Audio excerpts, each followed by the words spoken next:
now let us start with the important MCQ. So question number 1, the Negotiable Instrument Act 1881 applies to, तो किस पर लागू होता है? ये पूरी इंडिया पे लागू होता है, including state of Jammu and Kashmir, तो जम्मू एंड कश्मीर पे भी लागू होता है. Therefore option A is correct. Section 1 को आप रेफर कर सकते हैं, वहां पर ये लिखा हुआ है.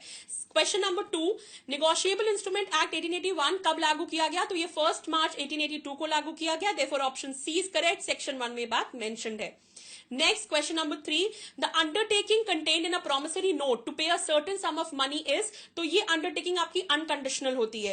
ये section 4 में आपका promissory note defined है, so option B is correct. अब promissory note और bill of exchange में यही difference होता है. promissory note में आप एक unconditional undertaking देते हैं, एक सर्टेन मनी होना चाहिए, कोई असर्टेन मनी नहीं होना चाहिए, सर्टेन अमाउंट ऑफ मनी होना चाहिए, अनकंडीशनल अंडरटेकिंग होनी चाहिए, तो वो प्रोमिसरी नोट होता है.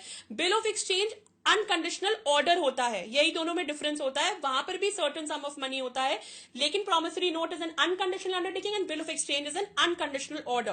प्रोमिसरी नोट सेक्शन 4 में डिफाइंड है और बिल ऑफ एक्सचेंज सेक्शन 5 में डिफाइंड है. सो क्वेश्चन नंबर 3 का correct answer is option B.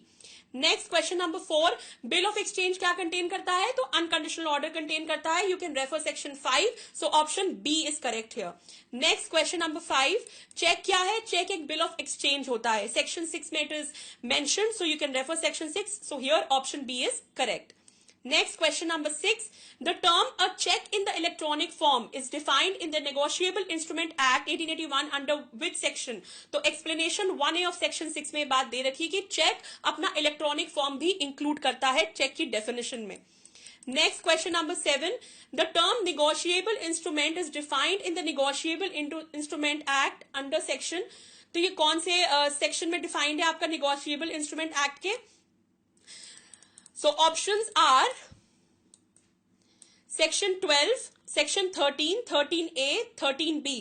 So ये डिफाइंड है आपका सेक्शन 13 में, so option B is correct. Next, question number 8, the term negotiation in section 14 of the Negotiable Instrument Act refers to, तो negotiation का मतलब क्या होता है? Transfer of bill of exchange, promissory note और check to any person so as to constitute the person the holder. तो कोई भी bill of exchange, promissory note और check का ट्रांसफर किसी ऐसे person को जिससे वो person उसका होल्डर बन जाए. So option A is correct. Next, question number 9, if an instrument may be constitute either as a promissory note or bill of exchange it is, तो अगर कोई इंस्ट्रूमेंट जिसको देखे पता नहीं चल रहा कि वो promissory note है या bill of exchange है, तो उसे या तो promissory note बनाया जा सकता है या तो bill of exchange बनाया जा सकता है. तो ऐसा इंस्ट्रूमेंट क्या होता है? ऐसा इंस्ट्रूमेंट बहुत ही अनक्लियर इंस्ट्रूमेंट होता है, इसलिए वो एक एम्बिगुअस इंस्ट्रूमेंट होता है. So option B is correct and you can refer section 1717 of the act for your queries.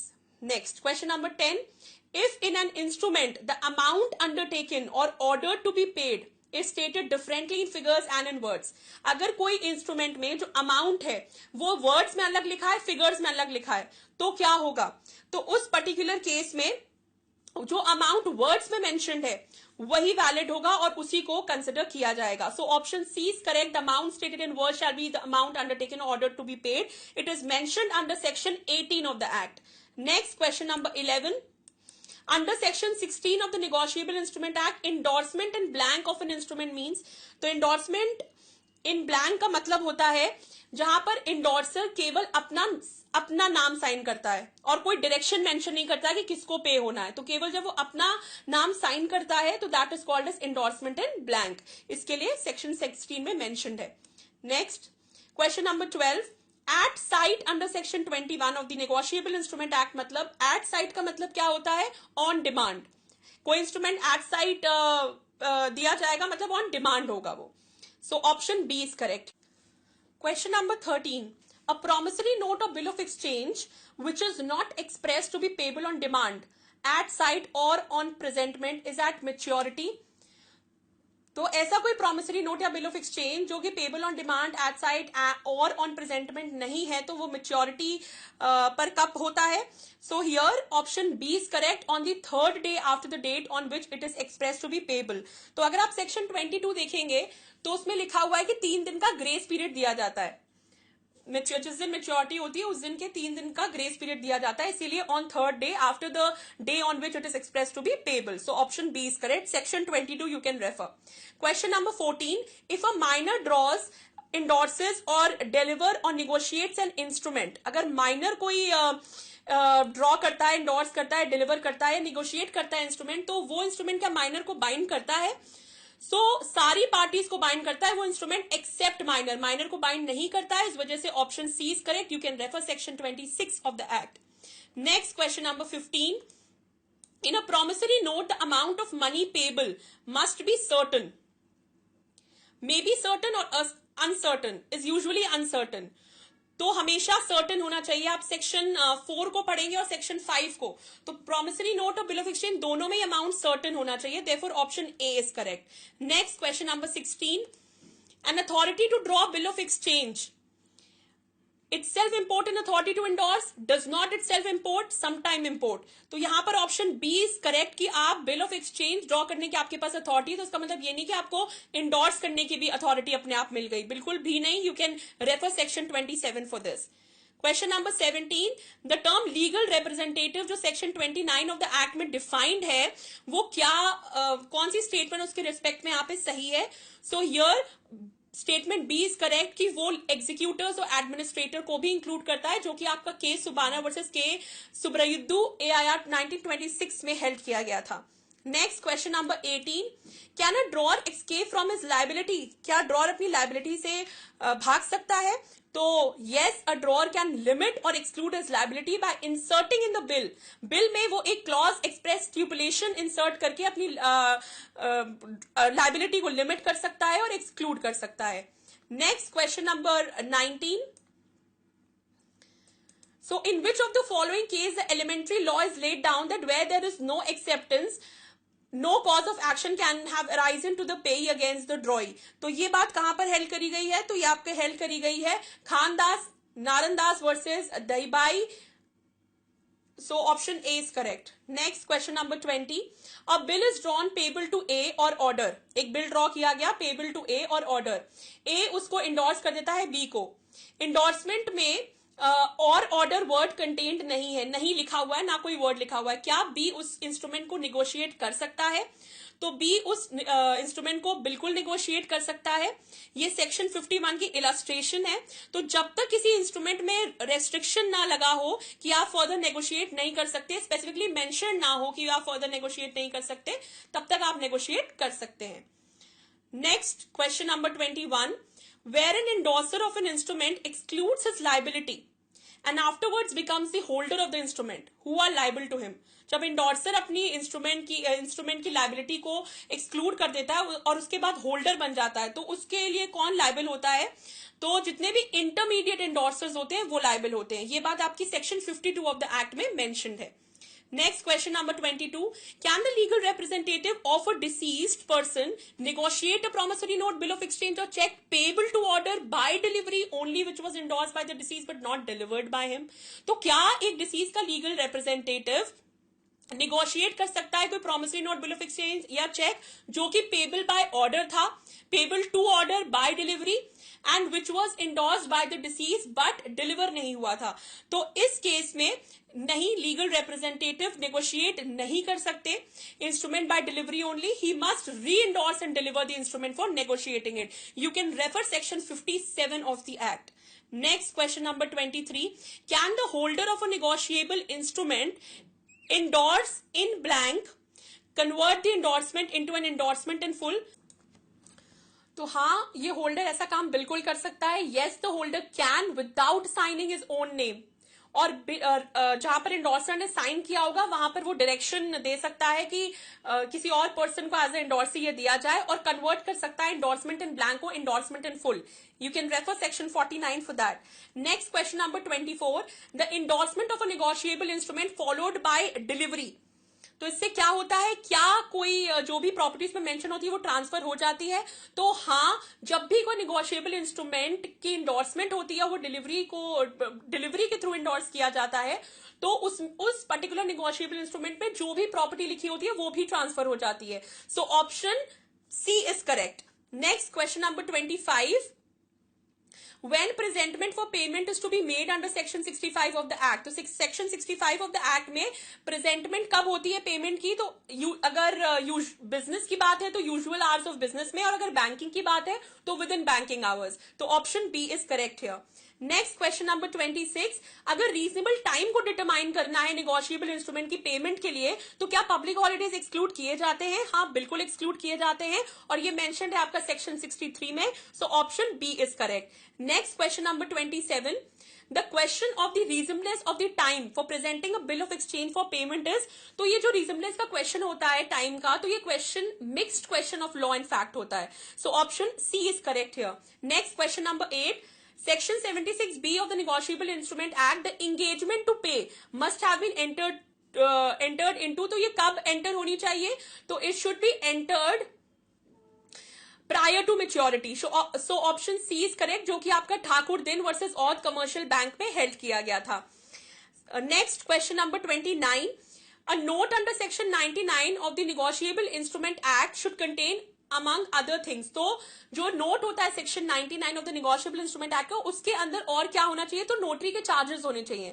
So option B is correct here. Next question number 30, जो नोटिस ऑफ प्रोटेस्ट होता है section 102 of the negotiable instrument act, तो ये किसको हमेशा दिया जाना चाहिए?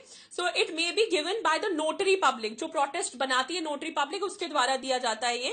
And so option A is correct here. Next question number 31, 118 of the negotiable instrument act presumptions दे रखी हैं, तो वहां पर प्रिज्यूम किया जाता है until the contrary is prove that every transfer of negotiable instrument was made. तो क्या प्रिज्यूम किया जाता है कि जो भी नेगोशिएबल इंस्ट्रूमेंट है उसका ट्रांसफर जो है वो आपका मेच्योरिटी के पहले हो गया है। ये आपका 118 के डी क्लॉज में मेंशन्ड है। Now let me also tell you कि बहुत सारी प्रिजम्पशंस मेंशन्ड है आपके सेक्शन 118 में, जो आपको पता होनी चाहिए। And there are total 7 presumption here. Consideration की प्रिजम्पशन दे रखी है कि जो भी नेगोशिएबल इंस्ट्रूमेंट ड्रॉ किया गया है वो कुछ अमाउंट ऑफ कंसिडरेशन के लिए किया गया, जो भी इसमें मेंशन्ड है। डेट की प्रिजम्पशन होती है कि जो भी डेट नेगोशिएबल इंस्ट्रूमेंट में मेंशन है उसी डेट पे वो ड्रॉ किया गया है। टाइम ऑफ एक्सेप्टेंस की प्रिजम्पशन होती है कि जो भी बिल ऑफ एक्सचेंज है वो आपका एक्सेप्ट किया गया है बिफोर मेच्योरिटी। ओके, और ट्रांसफर, टाइम ऑफ ट्रांसफर की भी प्रिजम्पशन होती है कि नेगोशिएबल इंस्ट्रूमेंट जो है वो ट्रांसफर किया गया है मेच्योरिटी के पहले। तो ट्रांसफर की भी और एक्सेप्टेंस दोनों की प्रिजम्पशन होती है। एक्सेप्टेंस के केस में before maturity and after its date, और ट्रांसफर के केस में बिफोर मेच्योरिटी। इंडोर्समेंट की भी प्रिजम्पशन होती है कि जो भी इंडोर्समेंट उस नेगोशिएबल इंस्ट्रूमेंट पे दिख रही है वो उसी ऑर्डर में करी गई है जिस ऑर्डर पे वो अपीयर हो रही है। स्टैम्प्स की भी प्रिजम्पशन होती है कि अगर कोई promissory note, bill of exchange या चेक अगर गुम गया है तो माना जाएगा वो ड्यूली स्टैम्प्ड था। और लास्ट प्रिजम्पशन है कि जो होल्डर है वो होल्डर इन ड्यू कोर्स माना जाता है नेगोशिएबल इंस्ट्रूमेंट का। तो ये प्रिजम्पशन 7 प्रिजम्पशंस हैं जो आपको बाय हार्ट होनी चाहिए। Next question number 32, to whom of the following payment of the amount due on a promissory note, bill of exchange or check must be made in order to discharge the maker or acceptor। तो किसको ये payment करी जानी चाहिए? तो ये payment holder of the instrument को करी जानी चाहिए अगर आप डिस्चार्ज होना चाहते हैं। Next question number 33, the provisions of section 87 of the act are subject to the provisions of. तो ये किसके सब्जेक्ट है? They are subject to section 20, 49, 86 and 125। इसमें बोला गया कि अगर कोई निगोशिएबल इंस्ट्रूमेंट में ऑल्टरेशन करी जाती है तो उसका फर्क ये होता है कि वो वॉइड हो जाता है। बाकी डिटेल के लिए यू कैन रेफर सेक्शन 87, वहां पर ये बात मेंशन्ड है। Next question number 34, under section 118 of the negotiable instrument act, जहां पर प्रिजम्पशंस दे रखी हैं, the owners of proving absence of consideration is in the execution of a negotiable instrument. ये किसके ऊपर होता है कि कंसिडरेशन नहीं थी? ये प्रूफ किसको करना होता है? तो इसको एग्जीक्यूटन को प्रूफ करना होता है जिसने एग्जीक्यूट किया है। ये जोहरा जान वर्सेस राजन बीबी में हेल्ड किया गया था। Next question number 35, Which of the following is not a justified ground of dishonoring of check by banker? तो इनमें से कौन से ग्राउंड को बैंकर नहीं ले सकता फॉर डिसऑनरिंग द चेक? तो वो ग्राउंड है अगर चेक ड्यूली टाइम से प्रेजेंट किया गया है तो it can not be a ground of dishonouring the cheque by the banker. Next question number 36, When the acceptor of an instrument is also a drawer, जो accept कर रहा है instrument अगर वो ड्रॉअर भी है तो नोटिस ऑफ डिसऑनर क्या जरूरी होता है? नहीं जरूरी होता है, according to section 98 subsection E. Next, question number 37. Under section 97 of the act, when the party to whom notice of dishonor is dispatched is dead, but the party dispatching the notice is ignorant of his death, the notice is, ये बहुत important question है, MP में भी पूछा गया था कि अगर निगोशिएबल इंस्ट्रूमेंट एक्ट के सेक्शन 97 में बोला गया है कि अगर कोई पार्टी है जिसको नोटिस ऑफ डिसऑनर डिस्पैच कर दिया गया है और उस पार्टी की हो गई है डेथ, बट जो पार्टी डिस्पैच कर रही है नोटिस ऑफ डिसऑनर, उसको पता नहीं है कि जिस पार्टी को वो भेज रही है उसकी डेथ हो गई है, तो क्या वो नोटिस सफिशिएंट होगा? तो हाँ, वो नोटिस बिल्कुल सफिशिएंट होगा. So option A is correct here. Next question number 38. If the words not negotiable अगर यूज किया गया है with a special crossing in a cheque. Now let me tell you, cheque दो तरीके से क्रॉस किए जाते हैं. चेक के ऊपर दो लाइंस बनाई जाती हैं. एक होती है स्पेशल क्रॉसिंग, एक होती है जनरल क्रॉसिंग. जब दो लाइन के बीच में एंड कंपनी या कोई और एब्रीविएशन लिखा होता है तो वो होती है जनरल क्रॉसिंग, और जब कोई स्पेसिफिकली बैंकर का नाम लिखा होता है तो वो होती है स्पेशल क्रॉसिंग. तो उसी को रेफर किया गया है कि अगर नॉट निगोशिएबल यूज किया गया स्पेशल क्रॉसिंग में तो क्या आप चेक को ट्रांसफर कर सकते हैं? तो yes, cheque is transferable. Section 130. Next question number 39. Crossing of a cheque affects the. तो क्रॉसिंग क्या अफेक्ट करती है? मोड ऑफ पेमेंट, कि किसको पेमेंट करी जाएगी. अगर कोई स्पेसिफाइड बैंकर का नाम है तो उसे करी जाएगी, वरना जो भी डायरेक्शन है उस हिसाब से पेमेंट होगी. तो crossing affects the mode of payment of the cheque. So option B is correct. Next question number 40. What is the presumption under section 137 of the negotiable instrument act 1881? तो क्या प्रिजम्पशन है 137 के अंडर? तो 137 में presumption है कि कोई भी फॉरेन कंट्री का जो लॉ है regarding promissory note, bill of exchange और चेक, उसकी भी प्रिजम्पशन वही होगी जो इंडियन लॉ में इन पर्टिकुलर चीजों की प्रिजम्पशन है. So option B is correct here. Next question number 41. Who among the following can not cross a cheque? तो चेक क्रॉस इनमें से कौन नहीं कर सकता? तो एक फॉरेनर क्रॉस नहीं कर सकता. सो option D is correct here. Next you have question number 42. ये आपका चैप्टर 17 से डील करता है. As per section 147 of the negotiable instrument act, every offence punishable under the act are. तो सारे ऑफेंसेस क्या होते हैं? Compoundable. So option A is correct here. Next, question number 43. Under the provision of section 143 of the Negotiable Instrument Act 1881, all offences under the act are to be tried by. तो chapter 17 section 140 के तहत सारे offences कौन try करेगा? Judicial Magistrate First Class या फिर Metropolitan Magistrate. So option B is correct. Next, question number 44. For what term of imprisonment an offender under section 138 can be punished? तो 138 में punishment कितनी दे रखी है? 2 साल की, up to 2 years दे रखी है. So option A is correct. Next question number 45. Dishonour दो तरीके से होता है. एक होता है डिसऑनर बाय नॉन एक्सेप्टेंस और एक होता है आपका डिसऑनर बाय नॉन पेमेंट. तो नॉन एक्सेप्टेंस है जब आपका ड्रॉई एक्सेप्ट नहीं करता है उस बिल को, और बाकी डिसऑनर बाय नॉन एक्सेप्टेंस आपको पता ही है जब बैंक में इनसफिशिएंट फंड होता है जिसकी वजह से बिल या चेक डिसऑनर हो जाता है. So here option A is correct. When the bill is properly presented for acceptance, except where presentment is excused, but the drawee makes the default in accepting. तो जब drawee नहीं accept करा properly, उसको दिया गया, सब कुछ अच्छे से हुआ, but drawee नहीं accept करा तो वो dishonor by non acceptance हो जाता है. So option A is correct here. You can refer section 91 for this. Next, question number 46. The presumption as to the date of a negotiable instrument under section 118 is that every negotiable instrument bearing a date was made or drawn. तो कब वो made या draw किया गया है? On such date. जो date उसमें mention है उसी दिन वो draw किया गया है. ये presumption होती है. Next, question number 47. In the absence of a contract to contrary, अगर कोई और contract है तो वो prevail करेगा. अगर वो नहीं है तो liability of the maker or drawer of a foreign negotiable instrument is regulated in all essential matters by which law? उस लॉ के तहत जहां पर वो इंस्ट्रूमेंट बनाया गया है, जहां पर वो इंस्ट्रूमेंट मेड किया गया है. So option C is correct. You can refer section 134 for this. So chapter 17 was inserted into Negotiable Instrument Act by which amendment? तो 1988 में अमेंडमेंट हुई थी, उस अमेंडमेंट के तहत ये चैप्टर इंट्रोड्यूस किया गया है आपका इस एक्ट में. Next question number 49. चैप्टर 17 में टोटल कितने सेक्शंस हैं? तो 138 से 148 सेक्शंस हैं. So none of the option here is correct. So option D is correct. Next question number 50. With effect from which date 138 जो सेक्शन है उसमें जो इम्प्रिजनमेंट की सजा है वो 1 साल से 2 साल बढ़ाई गई है. तो कब बढ़ाई गई है? ये बढ़ाई गई है with effect from 6 February 2003. So option B is correct here. Next question number 51. Section 138 इस एक्ट का क्या मेंसरिया के बारे में क्या बोलता है? तो वो पार्शली एक्सक्लूड करता है मेंसरिया को. So option A is correct. Next question number 52. When a cheque has become invalid, जब चेक इनवैलिड हो जाता है क्योंकि जो उसमें स्टिपुलेटेड पीरियड था वो एक्सपायर हो गया, तो क्या ड्रॉर उसके डेट में ऑल्टरेशन करके उस चेक को रिवैलिडेट कर सकता है? तो कर सकता है, yes, drawer can revalidate the cheque by alteration of dates. Next, question number 53. For the purpose of attracting the provision of section 138, a check has to be presented to the bank. तो कितने time में present करना चाहिए cheque? So within a period of 3 months check present किया जाता है. So here none of the above is correct. However, according to me none of the above is correct. But let me mention this fact here कि अभी MP का paper हुआ था और ये क्वेश्चन पूछा गया था, तो according to the MP option B correct है. Within a period of 6 months from the date on which it is drawn or within the period of validity whichever is earlier. अब ये 6 months 3 months amendment हो गई, 3 months हो गया है. So according to me 3 months is correct. However, please take this into consideration. Section question 54. Cognizance of an offence under 138 कौन ले सकता है? तो सेक्शन 122 कहता है कॉग्निसेंस लिया जा सकता है कंप्लेंट पे. So option B is correct. Next question number 55. Who should make a complaint to a court for the purpose of taking cognizance of an offense under 138? तो इस बात की कंप्लेंट कर कौन सकता है?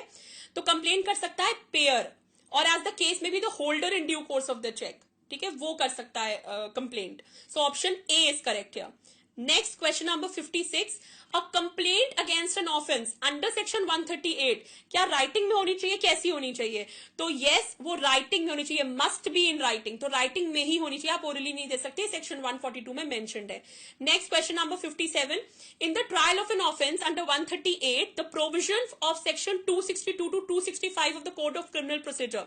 अब ये कौन से प्रोविजन है? ये समरी ट्रायल से रिलेटेड प्रोविजन है. तो क्या वो अप्लाई करेंगे यहाँ पर section 138 of the negotiable instrument act में? हाँ, बिल्कुल अप्लाई करेंगे, क्योंकि वहां पर सेक्शन 143 में स्पेसिफिकली मेंशन्ड है कि क्रिमिनल प्रोसीजर कोड का सेक्शन 262 से 265 समरी ट्रायल यहां पर शैल अप्लाई, मतलब करेंगे ही करेंगे.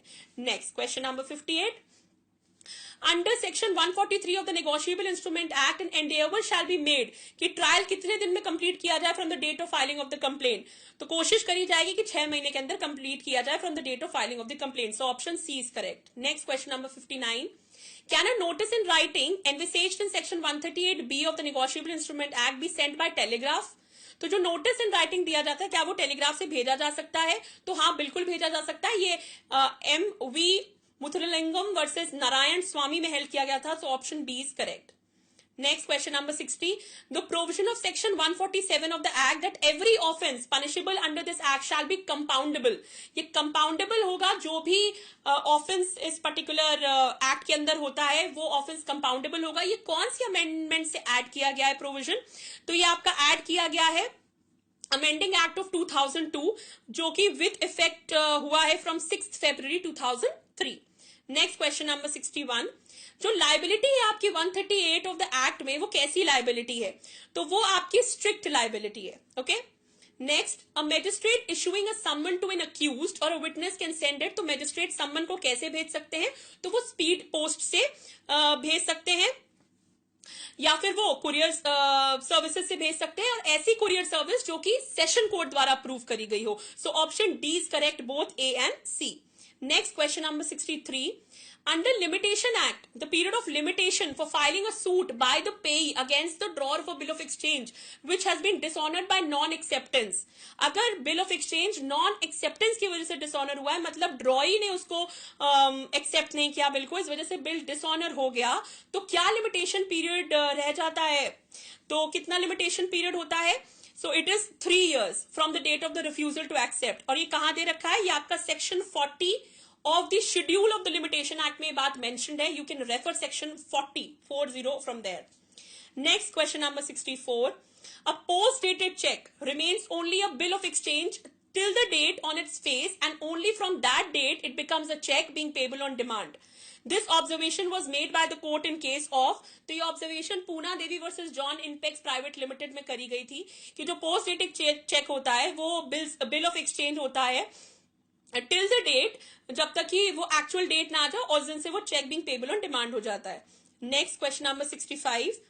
As per the provision of section 93, जब कोई चेक डिसऑनर हो जाता है नॉन एक्सेप्टेंस या नॉन पेमेंट से, तो होल्डर क्या कर सकता है? तो होल्डर को नोटिस देना होता है पार्टीज को. Okay, so the holder must give notice, holder must give notice to the parties whom the holder seeks to be made. Next, so option B is correct.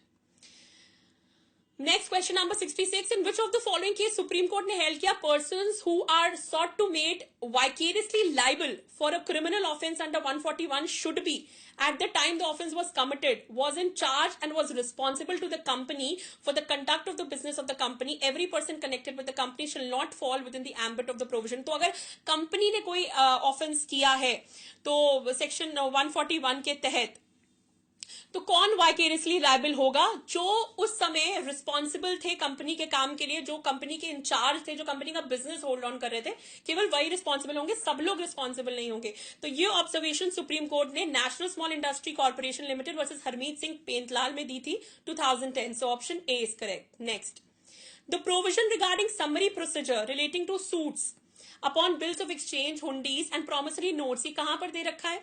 ये आपका दे रखा है ऑर्डर 37 ऑफ सीपीसी में. Next, protest must contain, तो protest में क्या होना चाहिए?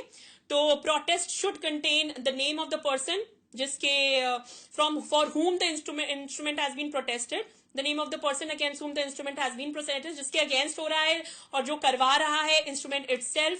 तो ऑल ऑफ द अबव चीजें होनी चाहिए आपके प्रोटेस्ट में. और प्रोटेस्ट करता कौन है? तो ये नोटरी करता है.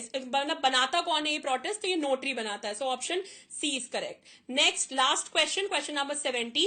Where a cheque is cross generally the banker on whom it is drawn shall not pay it otherwise than to a banker. ठीक है, तो बैंकर को ही पे किया जाएगा. So this was all. So I hope this video benefited all of you. In case you want to understand the Amendment Act 2018 of the negotiable instrument, and also you are interested in understanding the previous year questions which have been asked related to the negotiable instrument act, then I've placed the link of that video in the description box below. Please go and watch that video. And yes, please don't forget to subscribe to my channel, like the video, and please don't forget to ping your comment in the comment box below. Thank you so much for watching this video. Have a great day ahead.